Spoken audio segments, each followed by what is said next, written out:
வீட்டில் எல்லாருமே இருக்காங்க. பேச்சு வர சொல்லியிருக்காங்க. வந்த ஜோசியர் பார்க்குறாரு. இங்கே பாருங்க 2 குழந்தைக்கும் பேர் வைக்கணும். நீங்கள் ஜாதகம் பாருங்க அப்படின்னு சொல்லிட்டு கொடுக்குறாங்க. அவரும் வாங்கி பார்க்குறாரு. பார்த்துட்டு அப்படியே யோசிக்கிறாரு. என்ன உங்களுக்கு ஜாதகம் பார்க்க ஏதாவது கேலண்டர் கொண்டு வந்து கொடுக்கட்டுமா அப்படின்னு சொல்லிட்டு அஞ்சலி சொல்கிறாங்க.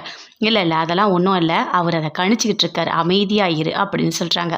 அப்போ கரெக்டாக பார்க்குறாரு. பார்த்துட்டு சொல்கிறாரு. சொல்லுங்கள் என்ன ஆச்சு அப்படின்னு சொல்லிட்டு கேட்குறாங்க. இல்லை கண்டிப்பாக குழந்தைக்கு தோஷம் இருக்குது அப்படின்னு சொல்கிறாரு.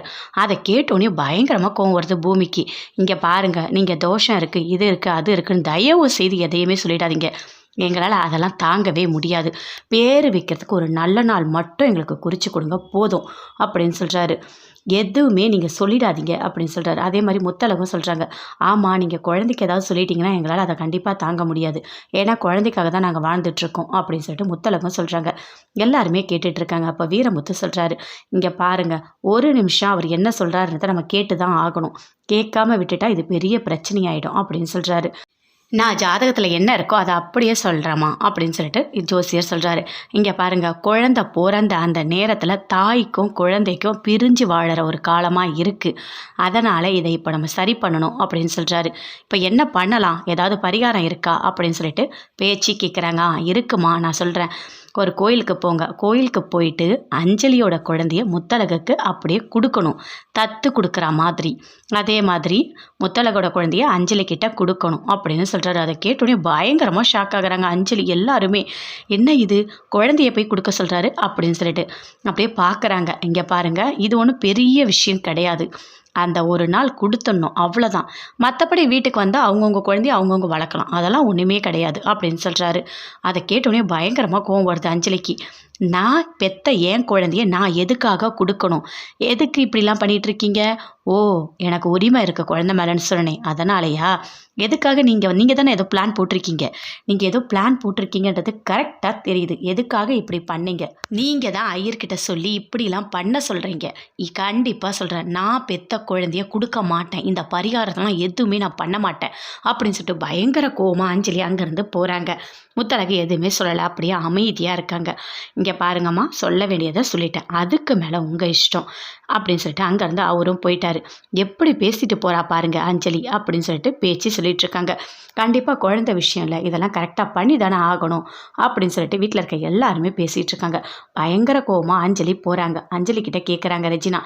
எதுக்காக நீ ஓவராக பண்ணிகிட்ருக்க? அவள் பெத்த குழந்தை அவகிட்டயே கடவுள் சேர்க்கணும்னு நினைக்கிறாரு.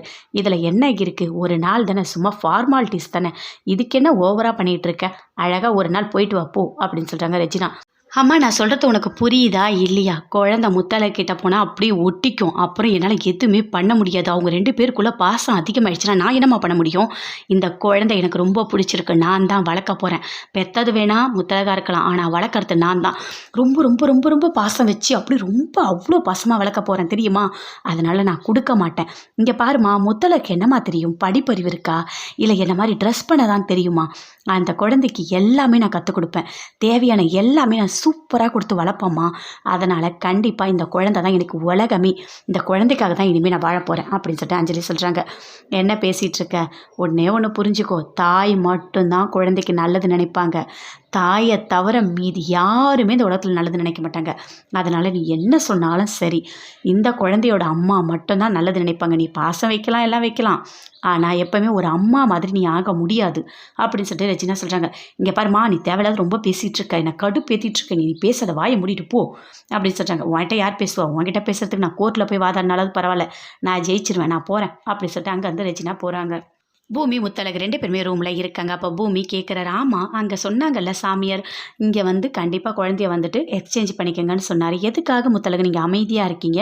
குழந்தைய அப்போ தத்து கொடுக்க உங்களுக்கு சம்மதமா? உங்களுக்கு அந்த பெண் குழந்தை தான் வேணுமா? ஏன் நீங்கள் அமைதியாக இருந்தீங்க? ஆனால் அஞ்சலி மட்டும் இதெல்லாம் பண்ண மாட்டேன் குழந்தைய கொடுக்க மாட்டேன்னு போனாங்க. ஆனால் அதே வார்த்தை உங்கள் வாயிலேருந்து வரும் தான் நான் நினச்சானா வரலையே. அமைதியாக தானே இருந்தீங்க. ஏன் அமைதியாக இருந்தீங்க? எதுக்காக குழந்தைய கொடுக்க சம்மதிச்சிங்க அப்படின்னு சொல்லிட்டு பூமி கேட்குறாரு. இல்லை இல்லை அதெல்லாம் ஒன்றும் இல்லை. எனக்கு 2 குழந்தையும் ஒரே மாதிரி தான். எப்படி முத்தழகு 2 குழந்தையும் ஒரே மாதிரி ஆகும்? அது எப்படி எனக்கு புரியல அப்படின்னு சொல்லிட்டு பூமி சொல்கிறாரு. இல்லை எனக்கு வேறு பார்க்க முடியல.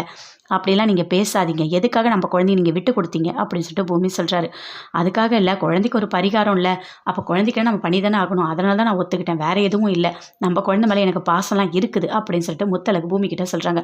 பூமி அப்படியே பார்க்குறாரு.